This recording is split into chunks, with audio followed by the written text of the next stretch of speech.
नमस्कार दोस्तों, कैसे हैं आप सभी। आई होप बढ़िया होंगे। तो भाई फाइनली जो आपका फर्स्ट राउंड का जो मेरिट लिस्ट है इसको कट ऑफ मत समझिएगा।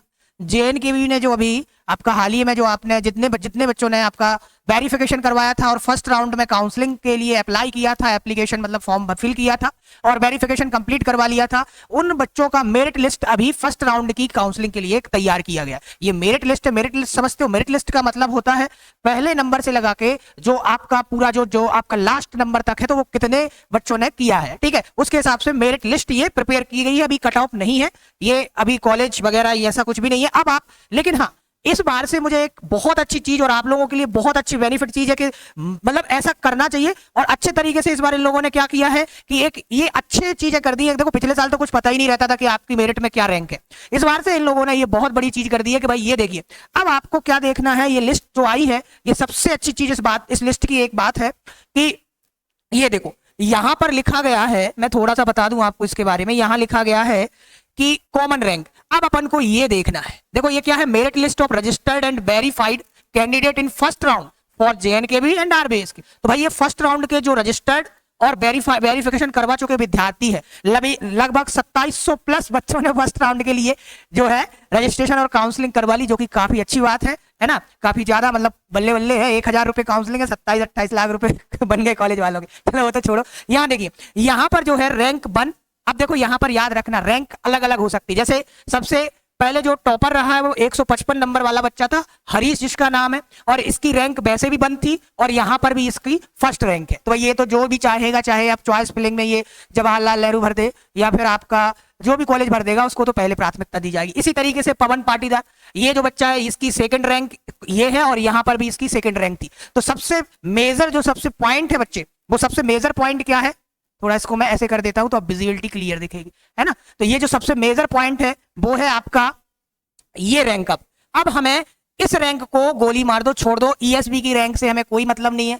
अब हमारी जो मेन रैंक है जिसके अकॉर्डिंग हमें चॉइस फिलिंग करनी है, जिसके अकॉर्डिंग हमें कॉलेज को प्रेफरेंस देना है कि कौन सा कॉलेज आपकी यदि इस रैंक के अकॉर्डिंग देना है, ठीक है। अब देखो जैसे 1 2, ठीक है, 3 4, यहाँ 4 रैंक है, जबकि ये बच्चे की ईएसबी में कौन सी रैंक थी, 5वीं रैंक थी। तो यहां से चौथे नंबर रैंक वाला बच्चा चला गया, उसको एडमिशन नहीं लेना था, सिर्फ और सिर्फ वो पेपर देने आया होगा, लेवल देखने आया होगा, ठीक है। इसलिए और सबसे अच्छी बात है, देखो मैं बार बार बोलता हूं, कई सारे बच्चे पूछते हैं कि पीएटी के लिए सबसे इजी सब्जेक्ट ग्रुप कौन सा है, तो जितने भी बायोलॉजी वाले बच्चे भी हैं वो सब देखो यहाँ एग्रीकल्चर वाला ही टॉपर है। देखो सबसे ज्यादा नंबर किस में आ रहे हैं, एग्रीकल्चर सब्जेक्ट में। तो आप बोलते हैं ना कि एग्रीकल्चर क्योंकि पेपर कोड ईजी होता है, तो एग्रीकल्चर में अच्छे नंबर लाना आसान होता है। अब देखो ये ओवरऑल रैंक है, यहाँ देख सकते हो आप 155 154 151, यानी ये मेरिट है।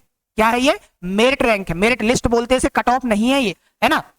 कट ऑफ जब आप चॉइस फिलिंग कर लोगे इसके बाद आएगा कैटेगरी वाइज कि कितनी कैटेगरी को कितना गया फर्स्ट राउंड का कट ऑफ, ठीक है, उसके अकॉर्डिंग। अब यहाँ देखो तो ये इसकी 4 रैंक ये आ गई और ये 5, तो देखो एक कम हो गई तो इसको बेनिफिट हो गया। यहाँ 6वें नंबर का बच्चा, ये देखो जो जिसकी 6 रैंक थी वो 5वें पे आ गया, जिसकी 7 थी वो 6ठे पे आ गया, जिसकी 7 जो 8 था इस पर आ गया, 9 10 11 12, यहाँ देखो यहाँ 12 नंबर चला गया। तो जो 13वें नंबर पर था ईएसबी वाली रैंक पे, ये आ गया 11वें नंबर पर। तो ये सबसे अच्छा बेनिफिट हुआ और अब आपको चॉइस फिलिंग करने में सबसे सरल और सबसे सुविधा होने वाली है। देखो चॉइस फिलिंग में कुछ नहीं। अब जैसे मान लो इन बच्चों ने जो रजिस्ट्रेशन करवाया, मेहनत की है, तो जेन्युइन सी बात है कि आप लोगों को, सीधी सी बात है कि आप लोगों का जो इनमें से कोई कॉलेज छोड़ने वाला तो है नहीं, क्योंकि इतनी मेहनत 1000 रुपए लगा के काउंसलिंग करवा रहा है सामने वाला, तो डेफिनेटली उसे एडमिशन लेना होगा। अब बात आती है कि सर कितने रैंक पर कौन सा कॉलेज हमें प्रेफरेंस में डालना चाहिए।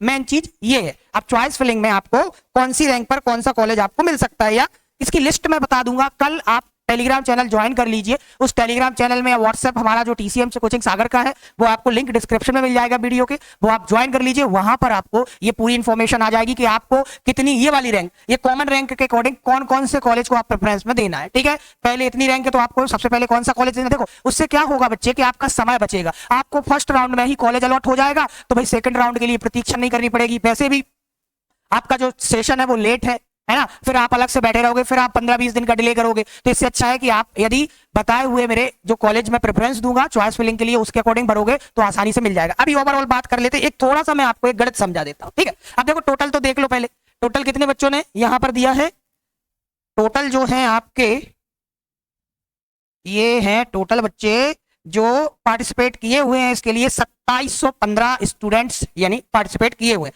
अब देखो लास्ट यहाँ पर 42.95 वाले बच्चे, अब ये एसटी कैटेगरी के हैं, ये सब लास्ट में जो है एसटी कैटेगरी के हैं, ये सभी बच्चे एसटी कैटेगरी के हैं और यहाँ पर आपको गर्ल्स ज्यादा दिखेंगी,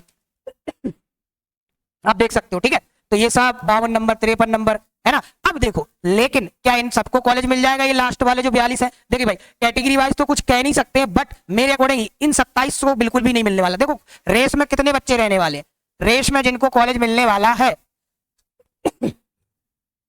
सॉरी, रेस में जो बच्चे रहने वाले हैं वो ये हैं। सबसे पहले मैं बता दूं आपको कि सबसे पहले तो ये चीज नोट डाउन कर लो जो मैं बता रहा हूं, है ना। एक चीज नोट डाउन कर लो, यदि मैं बात करूं सीट्स की, किसकी बात करूं? सीट्स की, कि किसमें कितनी सीटें हैं। ठीक है, तो यदि मैं बीएससी एग्रीकल्चर की बात करूं, बीएससी एजी की बात करूं, तो देखो जो आपका टोटल जो फ्री सीटें हैं, फ्री सीट्स कितनी है बीएससी एग्रीकल्चर की? 924। तो जितने बच्चे 924 तक हैं, जिनकी ये कॉमन रैंक 924 आई है, देखा देता हूं मैं आप लोगों को, यहां पर ध्यान से देखना जिन स्टूडेंट की, अब मैं लास्ट में उसका नाम भी बता देता हूं आपको कि कौन बच्चा है वो 924 वाला 999। ये देखिए 924 सॉरी, अपन को ये वाली रैंक देखनी है 924। यहां तो रैंक बहुत कम हो गई भाई, ये देखिए 909, ये है 924। आदर्श अनरिजर्व कैटेगरी का बच्चा है, मेल कैटेगरी से, और ये आई है इसकी 94 नंबर। तो भाई जिनके 94 नंबर मार्क्स है तो उनको फ्री सीट अलॉट हो जाएगी, यानी आदर्श को आराम से यहाँ पर बीएससी एग्रीकल्चर मिल जाएगा, और वो भी कौन से कॉलेज में? JNKVV की कॉलेज। ठीक है, ये फ्री सीट्स हैं। ठीक है, ये क्या है आपकी फ्री सीट्स, JNKVV और RVSKVV की कोई भी कॉलेज जो है, इनके कैंपस जो है सब कैंपस उनमें मिलेगा। अब बात आती है कि आपको सबसे पहले कौन सा कॉलेज डालना, तो ये वीडियो में कल बताऊंगा, लेकिन अभी मैंने बताया कि 924 तक जिनकी ये कॉमन रैंक है वो बच्चे बिल्कुल खुशी में रहें और उनको 100% बीएससी एग्रीकल्चर मिलेगा। क्या मिलेगा? BSc agriculture. अब देखो इसके बाद जो पेमेंट सीट है वो है 231 सीट है, तो 924 और 231 को प्लस कर दो तो आपका आ जाता है 1155। तो जिन बच्चों की रैंक 1155 तक है, ये कॉमन रैंक, उनको भी बीएससी एग्रीकल्चर ही मिलेगा, बीएससी एजी ही मिलेगा। लेकिन जो 924 से जिनकी ज्यादा रैंक है, 925, 926, 927, तो ये है पेमेंट सीट के पात्र अभ्यर्थी। ठीक है, इनको क्या मिलेगा? पेमेंट सीट मिलेगा, सीधी सी बात है। ठीक है, इनको क्या मिल सकता है? Payment seat. देखो थोड़ा बहुत इधर उधर हो सकता है, बहुत सारे बच्चे हो सकता है कि भाई किसी कारण बस कॉलेज छोड़ दें, या कई सारे बच्चों ने अब यहाँ पर जो है पेमेंट सीट का ऑप्शन यस ना किया हो, तो फिर यहाँ पर जैसे ये बच्चे हैं, अब इन्होंने देखो इसमें पेमेंट सीट का ऑप्शन ही यस नहीं किया, नो किया है, तो ऐसे और भी बच्चे निकल जाएंगे। लेकिन मैं बता रहा हूं कि जिनकी रैंक 1155 तक है, किससे? 924 से 1155 तक, वो पेमेंट सीट उनको मिल सकती है। ठीक है, क्योंकि 231 सीट है आपकी पेमेंट सीट है। अब देखो भाई जिन बच्चों की रैंक 1155, देख लेते हैं कहां तक है। 1155 पे नाम बता देता हूं मैं, कौन बच्चा है भाई 1155 वाला? धुरंधर। ये देखो मेरा धुरंधर बच्चा 1155 1155 1155, ये है नीतेश बालके। ठीक है, तो ये बच्चा मेल एसटी कैटेगरी का 91 के मार्क्स है। ठीक है, तो ये अब देखो मार्क्स कट ऑफ कहां जाने वाला है? कट ऑफ हमेशा ऑल टाइम हाई रहने वाला है। जब 1155 रैंक में इसका 91 है, वो भी एसटी कैटेगरी से, अब सोच लो कैटेगरी वाइज भी कट ऑफ अच्छा खासा जाने वाला है। अब इस यहां पर 1155 1155 यानी ये यहां तक क्या मिलने वाला है आपका? ये आ गई आपकी 1155 रैंक, और यहां तक बीएससी एग्रीकल्चर बीएससी एजी की संभावना है।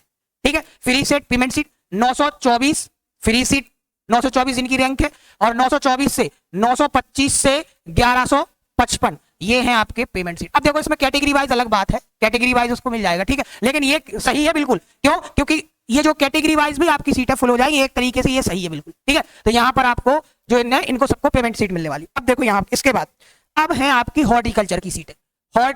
बीएससी हॉर्टिकल्चर की जो सीटें हैं वो है 198 फ्री सीट्स हैं, 198 फ्री है, और 49 सीट्स हैं आपकी पेमेंट सीट। तो यदि मैं इसमें जोड़ूं तो ये हॉर्टिकल्चर की जो टोटल सीट है ना, वो होती हैं 247 सीटें फ्री और पेमेंट सीट। अब देखो मैं 198 यदि मैं यहां पर और जोड़ दूं तो ये टोटल होती है 1402 सीट।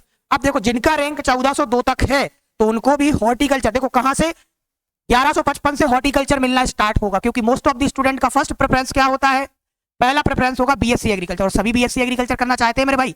अब इसके बाद में 1155 से मिलेगा 1156 से हॉर्टिकल्चर, और हॉर्टिकल्चर में यदि आपकी रैंक 1402 तक है तो आपको ये सीट अलॉट हो जाएगी हॉर्टिकल्चर की। बस 1155 से 1402 ये है आपका हॉर्टिकल्चर। इसके बाद में फॉरेस्ट्री वगैरह भी है, तो उनको भी प्रोवाइड हो जाएगा, अलग अलग है, किसी का चॉइस होता है, लेकिन फॉरेस्ट्री में इतना अंतर नहीं आता। ठीक है, तो लास्ट है आपका 1402, यानी ये बच्चा खुशी दांगी फीमेल, यानी 87। अब आप लगा सकते हो कि बीएससी एजी और हॉर्टिकल्चर 87 नंबर तक मिलेगा, 87 87 तक गया है ये।